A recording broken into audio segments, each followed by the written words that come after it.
Welcome to my channel, Relaflix. In today's video, we will be enjoying a biographical film, entitled The Pursuit of Happiness. There will be spoilers ahead, chill out and enjoy. The movie starts in 1981 in San Francisco. Chris Gardner, the main character, sells medical devices for a living as part of his daily routine. He drops off his son Christopher at daycare before visiting various hospitals that might need what he's selling. Chris narrates that the issue is that he needs to sell at least one device a month to survive, but almost every hospital considers the device to be expensive and unnecessary. Because of this, he has asked his wife, Linda, to pick up their son from daycare despite Linda working a double shift that evening. Chris discovers a Rubik's Cube while having dinner, which was still a new toy at the time. Linda asks him if he has already paid the taxes, but Chris informs her that he must file another extension, increasing Linda's worry before returning to work. After Linda leaves, Chris tries to solve the Rubik's Cube but finds it reasonably easy. The next day, Chris is walking down the street when he sees a businessman driving a nice car. Chris asks the man what he does for a living, and the man replies that he's a stockbroker. When Chris remarks that the position requires a high level of education, the man counters that it's not necessary because one only needs to rely on his math and social skills.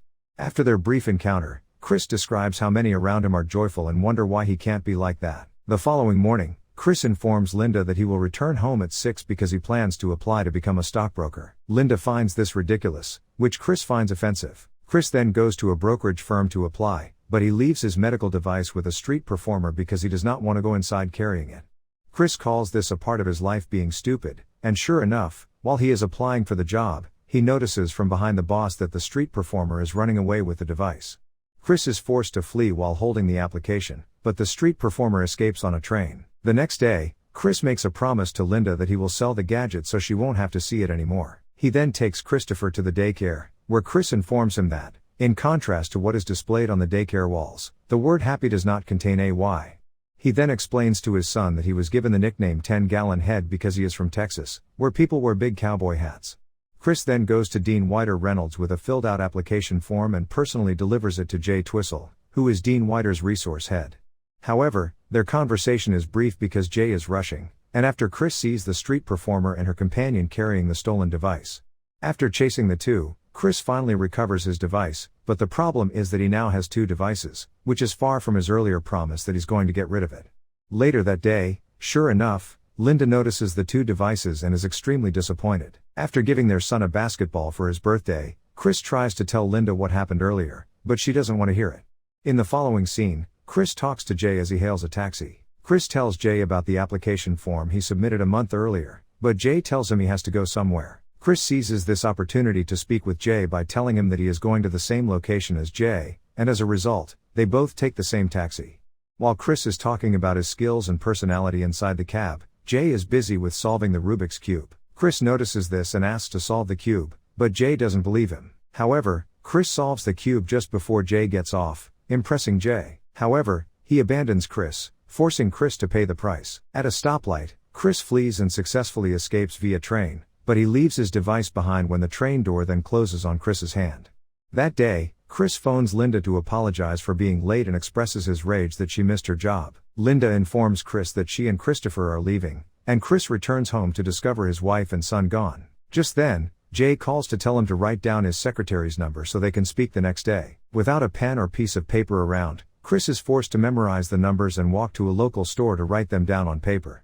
The next day, Chris confronts Linda after she has just dropped off their son at the daycare. After Linda informs Chris that she is no longer happy, Chris gives her permission to leave but says she cannot take their son. Later that day, Chris brings his son home. The landlord asks for the rent, but Chris begs him to let him stay for a while so he can pay him. The landlord agrees to let him stay for 10 more days, and Chris also promises to paint their rooms himself. The next day, as Chris is painting the walls white, two policemen knock on the door and instruct him to go with them to the station.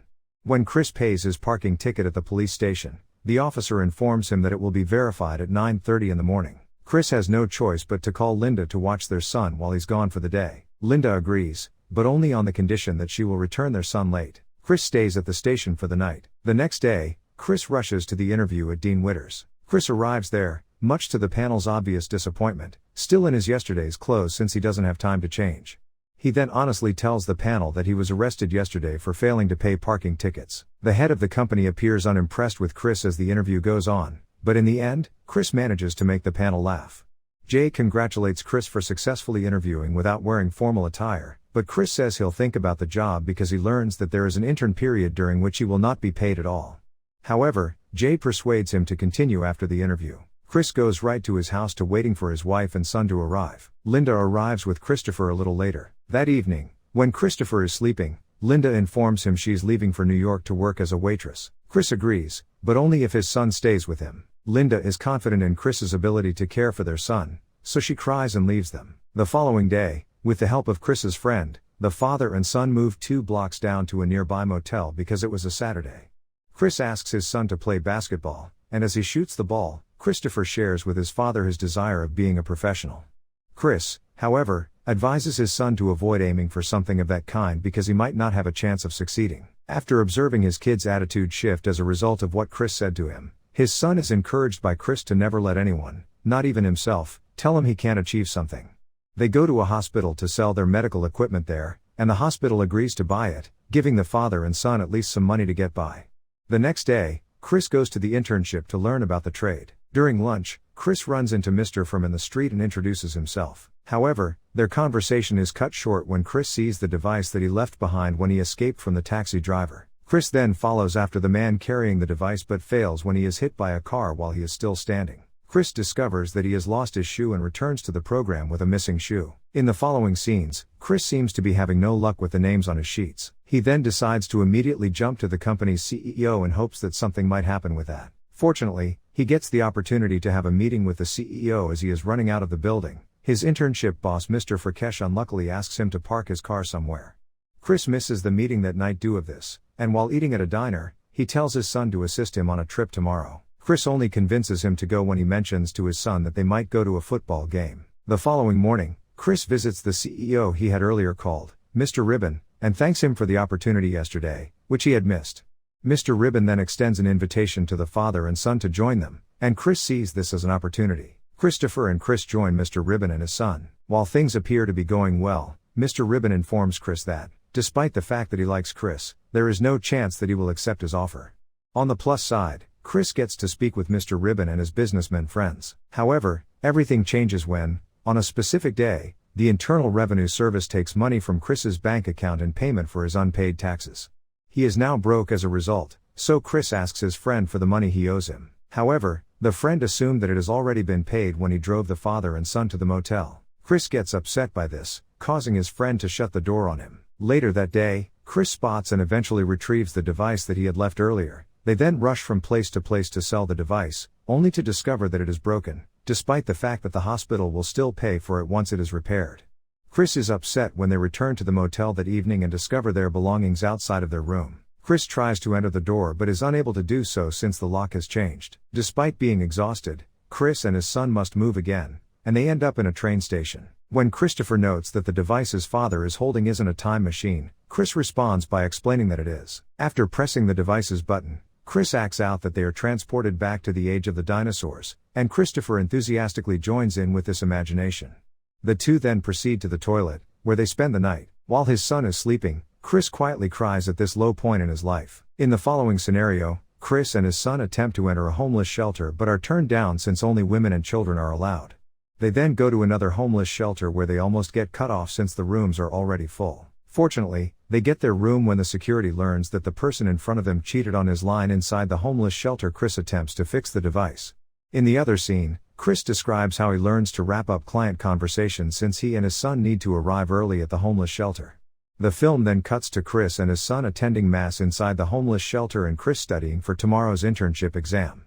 The next day, Chris finishes his exam fast. As he leaves, Mr. Frome, who had just gotten out of a taxi, approaches him for some money. Despite having little left over, Chris nevertheless gives him $5. In order to make some money, Chris donates blood and uses the funds to buy a part for the device he is fixing at the homeless shelter. When Christopher asks his father whether Linda left them because of him, Chris assures him that he had nothing to do with it. After receiving encouragement from his son that he is a good parent, Chris goes on to successfully complete the repair. The next day, Chris sells the device, earning them just enough money to stay in a hotel. The father and son then head to the beach to escape the harsh atmosphere of the city. In the scene that follows, inside the bathroom, Jay congratulates Chris on his final day for securing many clients. Later, Chris gets a call from Mr. Frekesh, who introduces him to Mr. From. When Mr. From notices that Chris is wearing a new shirt, Chris says that it's because this is his last day as an intern, to which Mr. From replies that he hoped he would continue wearing it tomorrow because he has been offered a full-time position.